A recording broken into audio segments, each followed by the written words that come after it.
네, 우선 엄청난 발표 감사드립니다. 모든 세부 사항과 내용에 정말 감사드리며 제가 정말 묻고 싶은 큰 그림은 매크로적인 부분은 제외하고 여러분이 제시한 2026년 및 그 이후 몇 년간의 가이던스를 볼 때 이러한 재무 목표에 대한 가장 큰 리스크가 무엇이라고 보시는지입니다. 그리고 그 일환으로 대출 손실률에 대한 내재된 가정이나 커머스 활성화 커머스 ENABLEMENT 대 금융 솔루션 퍼넨셜 솔루션즈 비트코인 관점에서의 매출 총이익 그로스 프라펫 구축에 대한 추가적인 설명이 있다면 부탁드립니다. 제가 먼저 시작하겠습니다. 저희가 예측치를 산출하는 방식은 저희 비즈니스에 알려진 추세선을 실시간으로 파악하고 저희 생태계 전반에 걸친 수많은 제품의 데이터 이력을 바탕으로 이를 추정하는 것입니다. 그리고 앞으로 몇 달, 몇 분기 동안 이를 외삽 엑스트래펄레이트 합니다. 그 다음 오늘 공유해드린 것과 같은 새로운 이니셔티브 포트폴리오를 그 위에 겹칩니다. 향후 몇 주, 몇 달 내에 출시할 것으로 예상되는 것들이죠. 그런 다음 해당 포트폴리오가 언제 출시될지, 그리고 미래 성장에 어떻게 복합적으로 기여할지에 대해 확률 가중치를 적용합니다. 이것이 오늘 저희가 공유한 내용의 근간이 되는 작업입니다. 특히 2026년 관점에서는 그 성장의 더 많은 부분과 가중치가 이미 저희 포트폴리오에 있거나 최근 출시한 제품들에서 나올 것입니다. 예를 들어 캐시앱 보로우 캐시앱 바로나 애프터페이 AFTERPAY와 캐시앱 카드의 통합 같은 것들이죠. 특히 이미 규모를 키웠고 앞으로도 계속 확장할 사후 구매 포스트 마이너스 퍼처스 통합뿐만 아니라 사전 구매 프리 마이너스 퍼처스와 같은 미래의 초기 제품 출시도 포함됩니다. 그리고 스퀘어의 경우 제품 혁신과 시장 진출고 마이너스 투 마이너스 마켓의 복합적인 성장을 보게 될 것입니다. 닉이 언급했던 이탈률 에그짓 레이츠의 미래에도 계속되는 것은 당연히 저희의 한계 수익 마저널 리턴즈에 따라 우리가 어떻게 투자하고 그 투자가 미래에 어떻게 성장을 가져올 것으로 기대하느냐에 의해 크게 가이드될 것입니다. 실행 관점에서 보면 많은 부분은 결국 실행 능력에 달려 있습니다.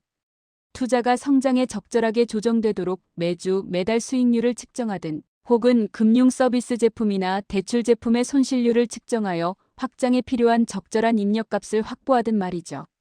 하지만 오늘날 저희가 보고 있는 것들, 즉 2026년과 그 이후에 달성할 수 있다고 생각하는 것들에 대해 저희는 매우 고무되어 있습니다.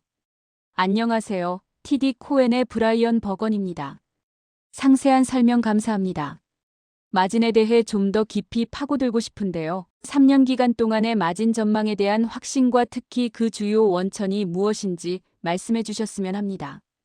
또한 여러분이 구스구스와 빌더블록 BUILDERBLOCKGE에 전력을 다하고 계신데 이것이 회사 내에 필요한 인력 집약도 워크포스 인텐서티 측면에서 어떤 의미가 있는지 궁금합니다. 네, 저희가 설명할 수 있는 비용의 전체 범위가 있으며 각 비용 범주에 따라 동인이 다르다고 생각합니다. 인력 관점에서는 지난 몇 년 동안 저희가 훨씬 더 효율적으로 변모한 것을 이미 보셨을 것입니다. 앞으로를 내다보면 회사를 기능화 FUNCTIONALIGING하고 통합된 블록 로드맵에 따라 함께 작업하며 사람들이 가장 우선순위가 높은 이니셔티브에 참여할 수 있도록 스쿼드로 이동시키는 것 등이 중요합니다. 이것이 저희에게 엄청난 긴박감과 속도를 제공할 뿐만 아니라 임팩트를 전달하고 팀의 수익을 창출하기 위해 리소스를 배치하는 방식에서 효율성을 제공한다고 믿습니다. 저희는 여전히 그 초기 단계에 있다고 생각합니다. 인력 관점에서의 두 번째 요소는 자동화입니다.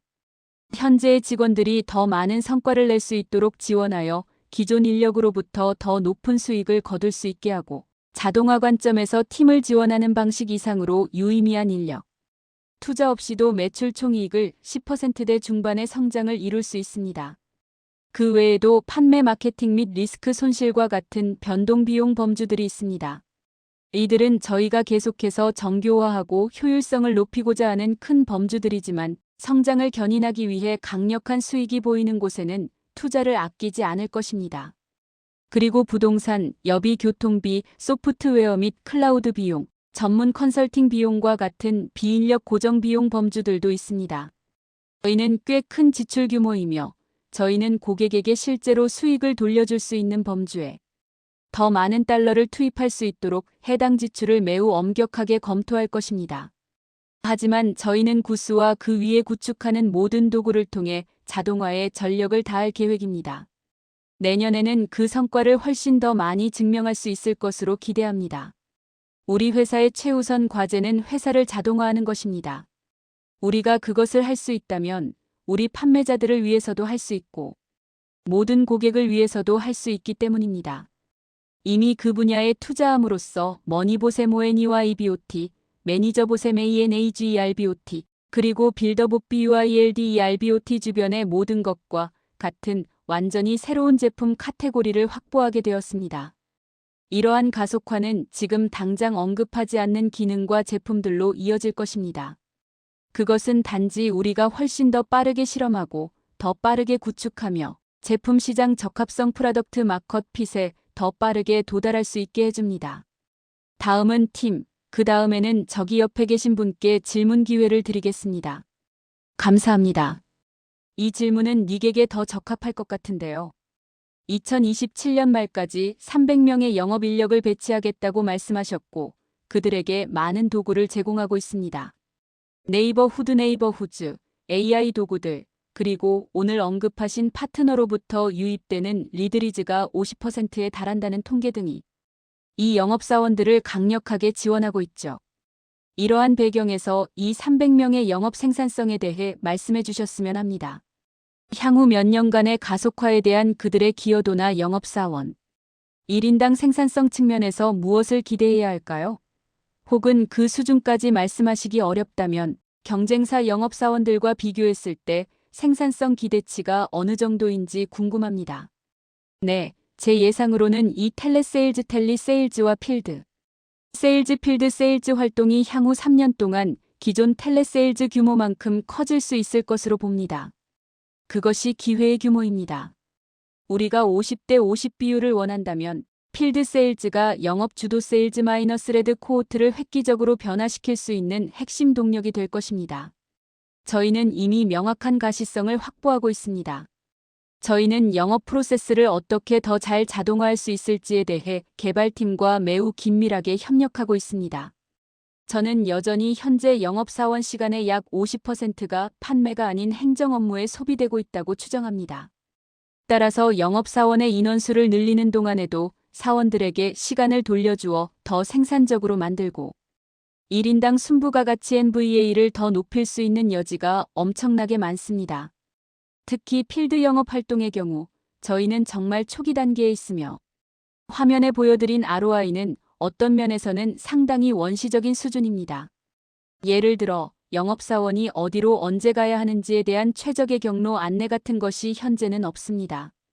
영업사원들이 지역 동네를 돌아다니고 있고 저희는 그 목록을 알고 있으며 현재 TAM 전체 시장 규모 침투율이 낮기 때문에 그것이 작동하긴 하지만 지금 하고 있는 방식보다 훨씬 더 효율적으로 만들 수 있는 방법이 있습니다. 현재 저희의 세일즈 포스 방식은 책상 앞에 앉아 있는 사람을 위해 설계되었습니다. 이동 중인 사람을 위해 설계된 것이 아니죠.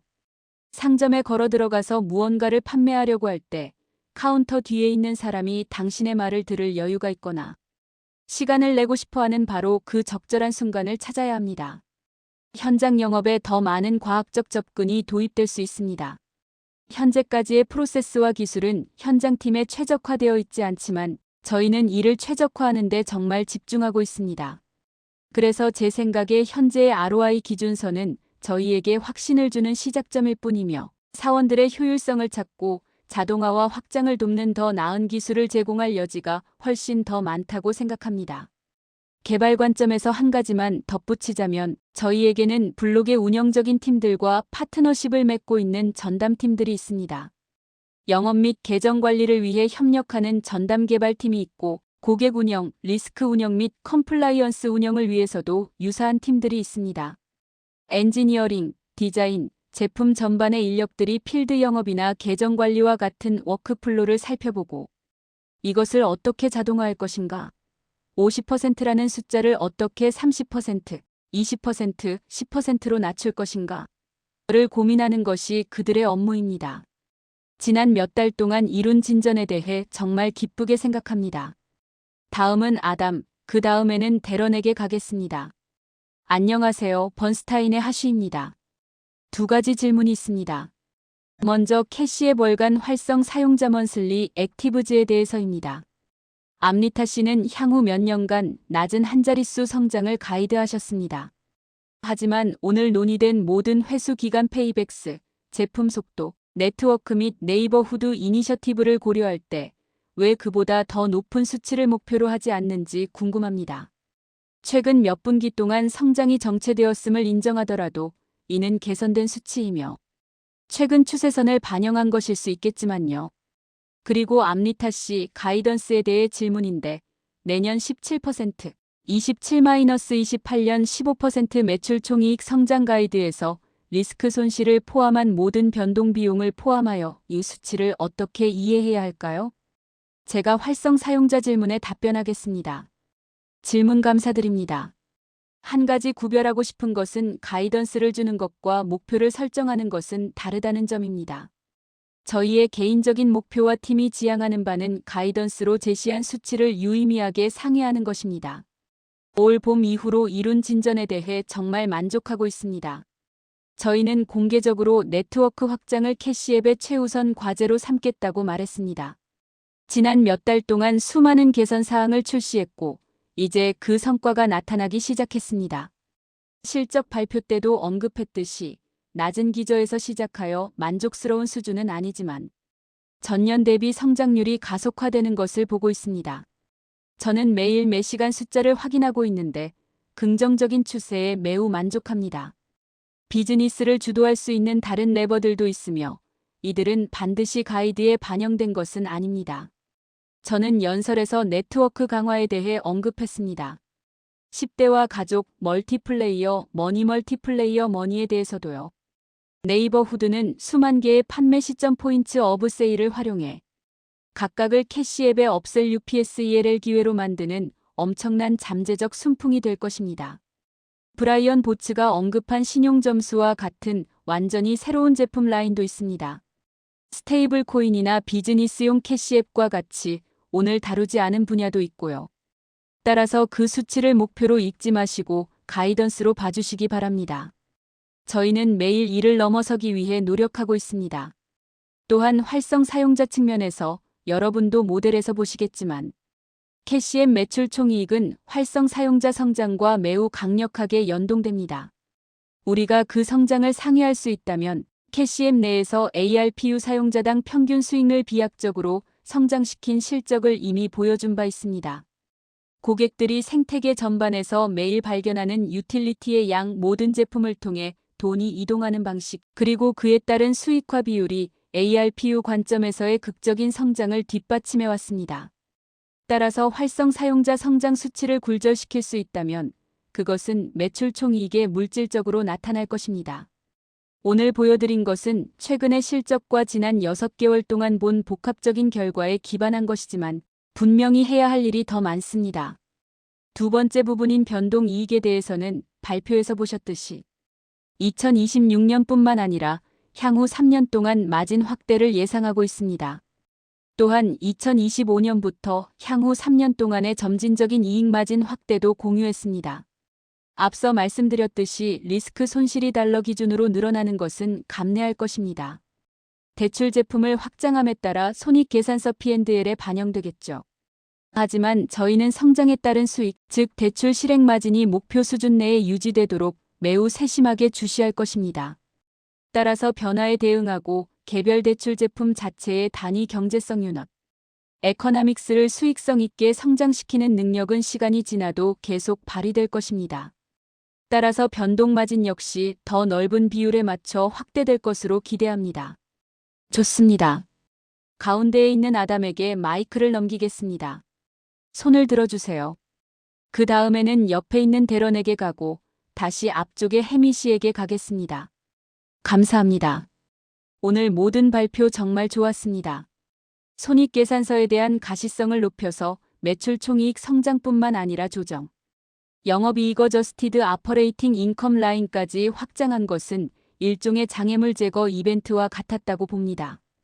니기 스퀘어 쪽에서 설명한 영업 주도 세일즈 포스 마이너스 드리번의 대형 가맹점 확보가 마진은 조금 낮더라도 훨씬 더 많은 영업이익 성장을 견인한다는 점이 올바른 시각일까요?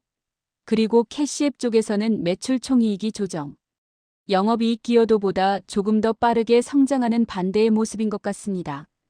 이게 맞는 생각인가요? 하지만 양쪽 비즈니스 모두 영업이익 성장을 견인할 수 있는 빌딩 블록들이 갖춰져 있는 것 같습니다. 그리고 닉 영업인력 충원과 관련하여 인재를 어디서 확보하고 있으며 이 그룹을 구축할 때 무엇을 중점적으로 보시는지 말씀해 주십시오. 질문의 첫 번째 부분을 제가 이해한 게 맞다면 성장의 점진적인 영역들, 즉 스퀘어의 경우 대형 판매자와 해외 시장, 캐시앱의 경우 대출 제품이 현재 핵심 결제 및 소프트웨어, 비즈니스보다 통합 마진이 낮다는 말씀이시죠. 그게 맞습니다. 하지만 저희가 변동 이익 달러 창출에 점점 더 집중하고 이를 규율 있게 성장시킴에 따라 제품 믹스 전반에서 전반적인 통합 프로필이 계속해서 마진 확대를 가져올 것으로 기대합니다. 고정 비용 기반을 엄격하게 관리함에 따라 레버리지 관점에서 이익이 누적되는 것이죠. 답변이 되었기를 바랍니다. 네, 그리고 저희는 이를 달러 변동 이익 성장으로 생각합니다. 궁극적으로 우리가 더 많은 달러 변동 이익 성장을 이끌어내거나 전년 대비 성장 곡선을 가속화할수록 더 많은 금액이 영업이익으로 흘러들어갑니다. 기회를 바라볼 때 저희는 마진 프로필 결과를 관리하고 있습니다. 단지 GPV 총 결제 대금을 위한 GPV를 원하는 것이 아니기 때문입니다. 하지만 B2B 비즈니스에서 네트워크 효과가 어떻게 발현되는지에 대한 현실도 있습니다. 사람들은 자신의 동네에서 존경받는 특정 사람들, 특정 판매자들을 존중합니다. 동네의 상징과도 같은 아이콘들이 인식을 변화시키며 파트너십을 통해 사람들이 스퀘어에 대해 가질 수 있는 선입견이나 오해를 그들이 이미 신뢰하는 사람을 통해 해소할 수 있습니다. 그래서 저희가 캐츠 델리 KATGS 델리와 캠페인을 진행하거나 블루스톤 레인의 창업자가 F&B 무역 잡지 표지에서 저희 하드웨어를 언급할 때 그것은 저희가 직접 마케팅 캠페인을 벌이는 것보다 훨씬 더 좋은 효과를 냅니다. 저는 여전히 저희의 마케팅 지출 효율성이 최고점에 도달했다고 생각하지 않습니다. 인바운드 리드 볼륨과 품질 좋은 리드를 창출하여 실제 폐쇄 클로즈드 및 승률로 이어지는 한 계속해서 밀어붙이고 싶습니다. 하지만 현재 저희 리드의 상당 부분이 마케팅 지출에서 나옵니다. 그리고 이를 계속 추진하면서 한계 프로필이 우세해지는 것을 보고 있습니다. 따라서 팀을 확장하는 동안 리드를 생성할 채널을 어떻게 계속 가동할 것인가가 관건입니다. 팀을 확장했는데 리드가 없다면 비효율이 나타나기 시작할 것이기 때문입니다. 필드 영업사원들은 리드가 필요하지 않습니다. 그들에게 필요한 것은 침투율이 낮고 적절한 경로를 달린다면 승률과 함께 적절한 ROI 결과를 얻을 수 있다는 것을 아는 영토 테러토리즈입니다. 텔레세일즈나 엔터프라이즈 팀은 리드 라우팅이 더 중요해지죠. 해외 시장은 정말 흥미로운 부분입니다. 해외 시장과 미국 비즈니스의 변동 이익 마진 프로필 차이에 대해 말씀드렸지만 현재 MVA 성장을 70%나 기록하고 있습니다. 정말 큰 숫자들입니다. 우리가 카드를 제대로 활용한다면 이 성장률을 계속 유지할 수 있다고 생각합니다. 그래서 저는 현장 영업에 집중하고 있으며 적절한 업마켓 어프마켓 활동을 구축하기 시작했습니다. 애프터페이 초기 리더십 중 일부가 현재 스퀘어 쪽에서 그 활동을 이끌고 있으며 리셀러 확장, 필드 확장, 해외 시장 집중과 같은 새로운 일들도 진행 중입니다. 아담 한 가지만 더 덧붙이자면 저희는 시장에서의 결제 가격 책정에 대해 많이 이야기하지만 소프트웨어 기회도 매우 유의미합니다. 저희가 업마켓으로 이동할수록 더 많은 소프트웨어를 결합하게 됩니다. 한 달 전 스퀘어에서 출시한 가격 책정 및 패키징 작업도 고객에게 더 많은 소프트웨어를 판매하고 그들이 비즈니스를 더 효과적으로 운영할 수 있도록 돕는 기회이며 이는 당연히 수익화 혜택으로 이어집니다.